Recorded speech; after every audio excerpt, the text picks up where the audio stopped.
Print এবং electronic মিডিয়ার সম্মানিত সাংবাদিকবৃন্দ, আপনাদের সবাইকে জানাই আন্তরিক অভিনন্দন ও শুভেচ্ছা।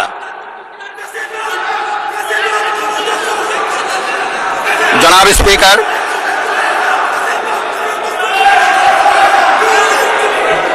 ত্রয়োদশ জাতীয় সংসদের এই উদ্বোধনী অধিবেশনে বাংলাদেশের ইতিহাসের এক ঐতিহাসিক মুহূর্ত।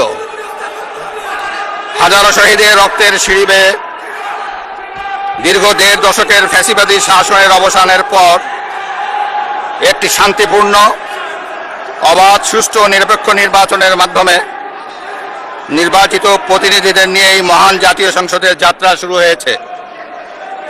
ত্রয়োদশ জাতীয় সংসদ নির্বাচনে অংশগ্রহণকারী সকল রাজনৈতিক দল এবং এই নির্বাচন আয়োজনের সঙ্গে সংশ্লিষ্ট সকলের প্রতি আন্তরিক অভিনন্দন।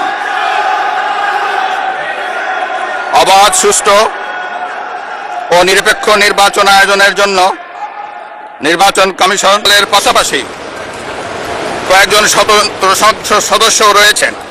একই সাথে স্মরণ করছি বীরাঙ্গনা মা বোনদের এবং আমাদের সকল শহীদদের, যারা বিভিন্ন গণতান্ত্রিক আন্দোলনে শহীদ হয়েছেন।